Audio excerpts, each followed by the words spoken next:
Hello everyone, I'm Vikrant, and today we are starting a chapter from class 10 Cbse. Okay, and in the class 10 we have in English two books. Two books we have, and the first book we can take, I am taking today the chapter from the book that is Footprints Without Feet. There are two books in your course, so we are taking the another one that is Footprint Without Feet. So the chapter number is 5. We are taking the 5th chapter from that book, and the chapter's name is Footprints Without Feet. So first of all, we are going to discuss what do we understand after reading the name of the chapter. Okay, and that is, we can say that footprints means footprints. You are talking about somebody's footprints, but without feet.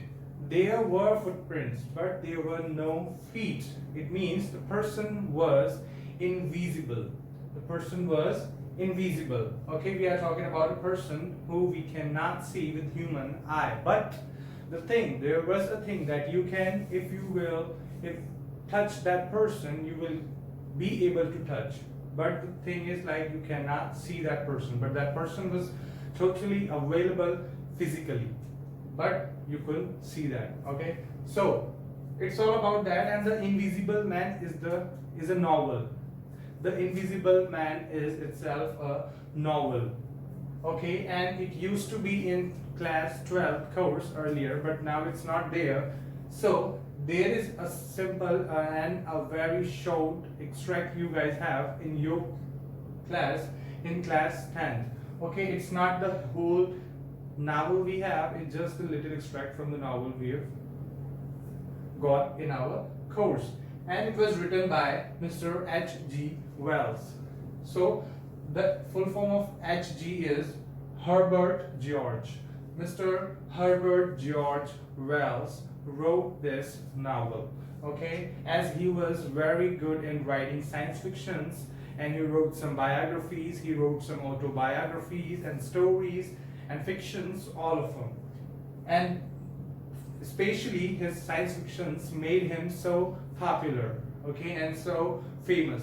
When was he born? So he was born on 21st September 1866, and he died on 13th August 1946. Okay, so this was all about the introduction of the chapter and the writer. Now let me tell you something before jumping into the chapter. We are going to discuss some characters that we have in our chapter. Okay, so that is, first one is scientist. The scientist was actually eccentric, you can say. Eccentric means, you can say, he was kind of a mad about his what you can say discoveries. Okay, and he was kind of out of his brain just because he was so irritated with all things. So his name was Mr. Griffin. Griffin is the main character of this novel. Okay, he was a scientist. After that, and actually the scientist, what was he trying to do? He was trying to find out how to make a human body invisible. He was trying to find out how to make a human body invisible. That's what he was looking for, a formula so that he can make himself invisible and some other people too, if it gets success. After that, we have owner of the inn. Where he goes later on in the story, we're going to find out. So there is an inn. It means, you can say, a hotel or motel, you can say, where people can go and stay and pay their rent as per day. Okay, so he went there. So the name of the owner of that place was Mrs. Hall. Mrs. Hall, she used to take care of that place. She used to run that place. Okay, and after that, we have in the chapter, that is owner of bar and cafe, you can say. And Mr. Hall used to run that place. Okay, so they both are spouse, they both are husband and wife. They used to run both the places all together. And after that, we have another person in the story, that is Mr. Policeman. The policeman, his name was Mr. Jeffers. He was so determined about doing his duty. He was so determined about doing his duty. When he was told to catch somebody, he will definitely do it, no matter what the cost is. Okay, so this is all the characters we have in our chapter, and now I'm going to explain you this chapter's summary and in the end of this video, you are going to find all the hard words you have in the chapter, in your book, so that when you will see this video, the summary of the chapter, and after that you can write or you can find out all the hard meanings in the end of this video, and after that you can read your book and you can just be perfect in this chapter very well. Okay, so the first thing we are going to start with Mr. Griffin. What happens? Mr. Griffin used to stay in London. He was living on rent. He was a tenant at a house in the middle of London. Okay, but the thing was, there he was living and he was trying to find out how to make a human body invisible. He was doing a lot of experiments. He had made his own house lab. So he was trying to find out how to make a human body invisible. He tried a lot of experiments. He did a lot of experiments. He put a lot of drugs all together trying to find out how to do this thing, how to make a human body invisible. But he tried a lot. He tried his experiments on a lot of animals. Like he tried sometimes on cats, he tried sometimes on rats, and sometimes on dogs, and a lot of other animals he tried on his experiments. But what happened? What kind of result he used to get? He used to get, the result was like sometimes half of the cat was invisible, like only the upper body of the cat was invisible. Sometimes the down body was invisible, but half of the body was not. So this kind of mishappenings were happening when he was trying to find out. But later on, finally, he mixed up a lot of drugs, he did a lot of experiments, and finally he got the idea, he got the formula how he could make a human body totally invisible. And finally this time he thought that he would try that thing on himself, on his body. So he did it. He did with his body, like he tried, he just drank that formula, that liquid, okay, and after that he finally became invisible. And there was a thing, what happened in the starting of the story, that was he burned the house he used to live in as a tenant. He burned the house, he set the house on fire where he used to live in, just because he was so bothered with the landlords. His landlords were totally, pathetically bothered with his behavior, because he used to bring a lot of animals over there. He used to do a lot of different kind of experiments. So they were totally freaked out and they wanted him to eject. They wanted to eject him. So that's why he was so fed up with them. So the first thing, he used that formula of being invisible as misuse. He did that misuse, okay? So he burned the house, he set the house on fire in the first place. And after that, when he was coming out of that house, two of the boys, they saw him on the stairs, that there were some muddy footprints. There were some muddy footprints on the steps of a house in the middle of London.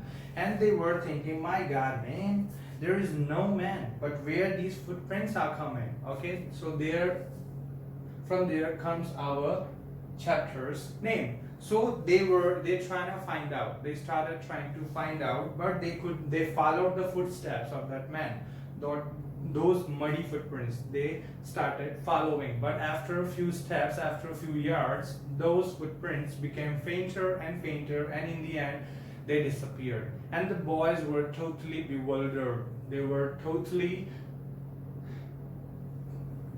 annoyed. Like they were trying to find out. They just kept on thinking where those footprints disappeared. Okay, but they didn't find out. And after that, later on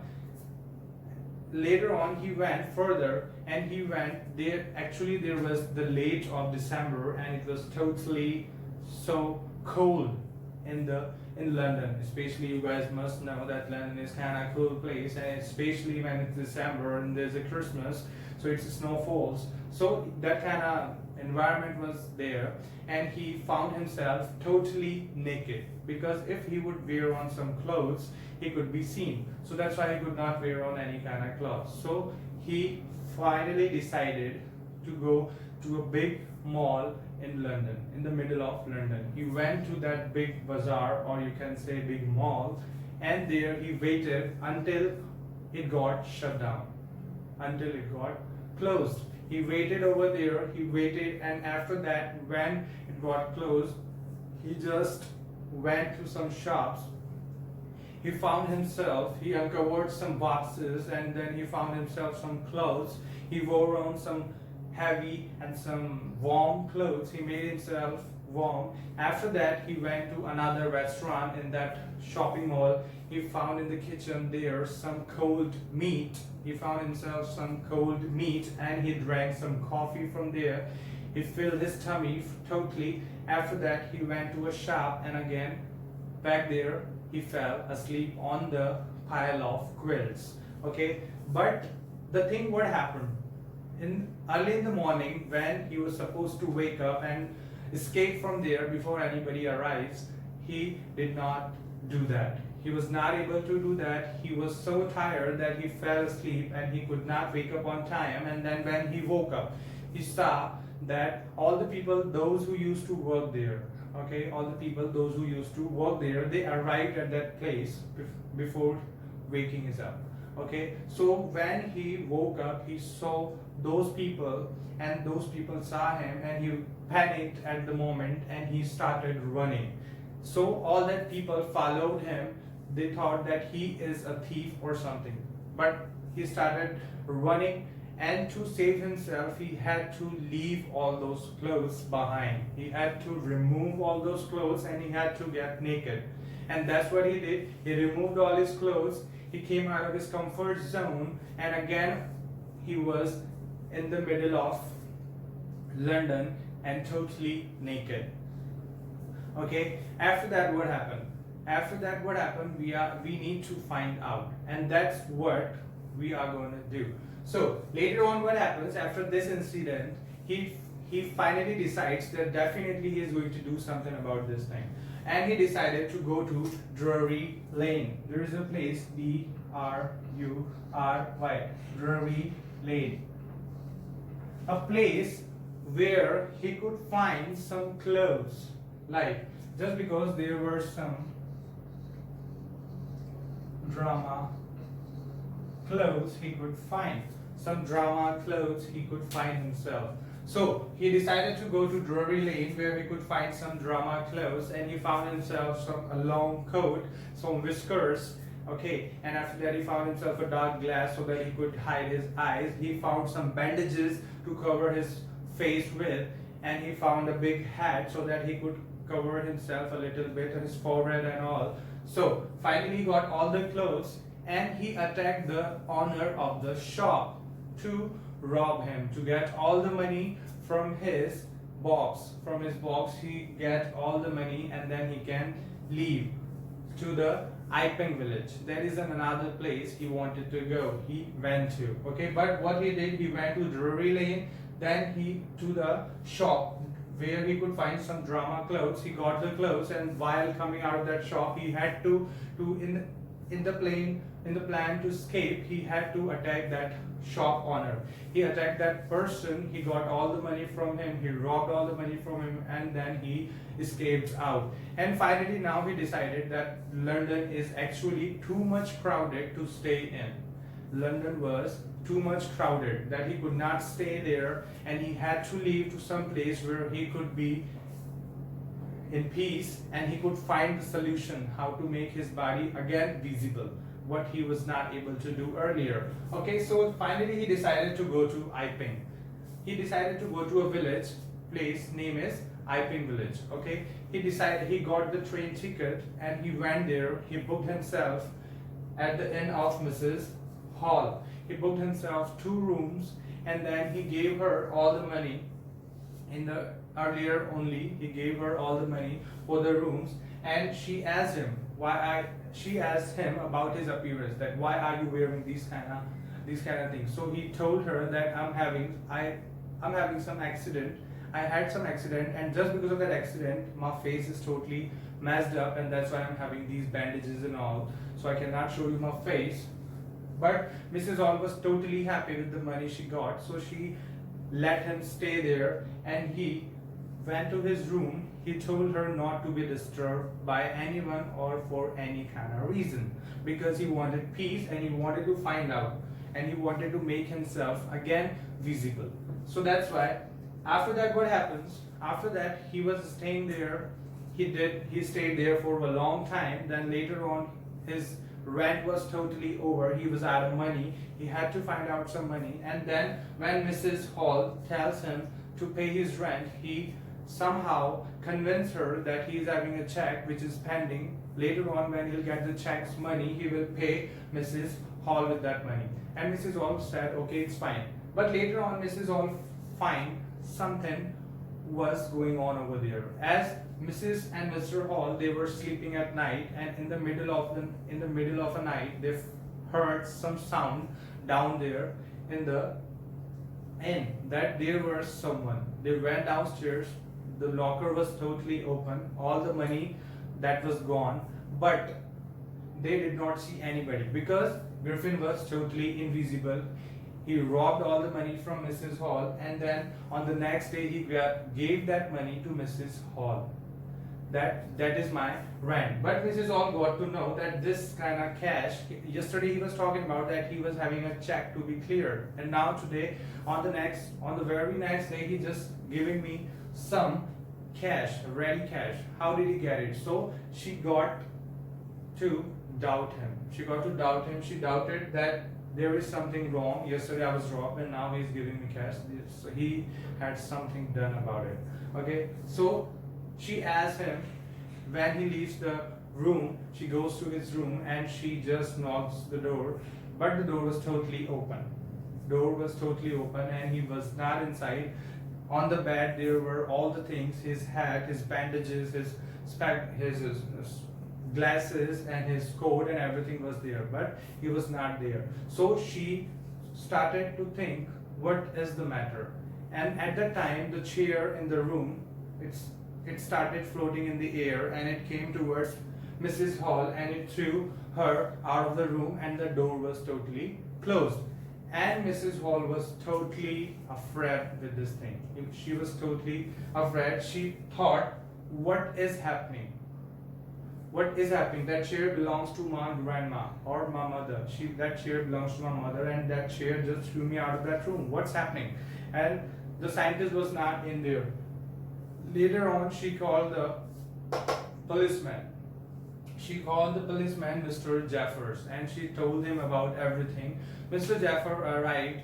They checked his room, but somehow Griffin ran out from the inn, and then he went to the bar of Mr.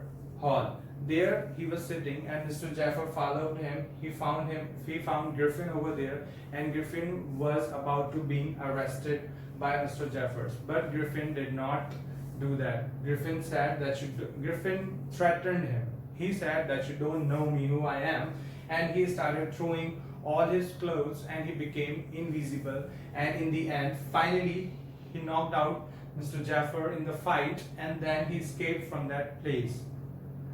This is the end of the story in our chapter we have. Okay, this is the end of the story we have in our chapter. But in the real novel, how does it end? How does the story end? In the real novel, when Griffin runs away from this place, he goes to another place. Then he goes to one of his friends who used to live there on the hill, and he stayed there, but that friend betrayed him, and he called the police. And in the end, when Mr. Griffin, or the scientist, eccentric scientist we can say, he ran from his friend's house, he went to the town again. There he was on the run. All the police people were told that you can shoot him at the moment you see him. So he was totally on run, and it was too cold. All the snowflakes were on the road, and he could not run just because his footprints will be seen, and all the town was totally locked down. Okay, they shut down all the town so that he will be on the road, he'll not have a place to hide. And then in the end, people saw his footprints on the snowflakes, and they caught him. They beat him until he died, and later on he became visible after his death. So that's how we figured out how to make his body visible after dying. Okay, I hope this video will help you understand the summary of the chapter. You guys will get it easily, and in the end of this video, wait for some moment, and then you will have all the word meanings out here. You can take some screenshots and you can write them down in your notebook or book, and later on you can read the chapter and you can be perfect in it. I hope this video will help you out, definitely. Thank you so much. Have a nice day. Enjoy this video. Share, like, subscribe if it helps you out. Okay, so share this video with your friends so that they can learn the same way you are doing. Okay, thank you so much.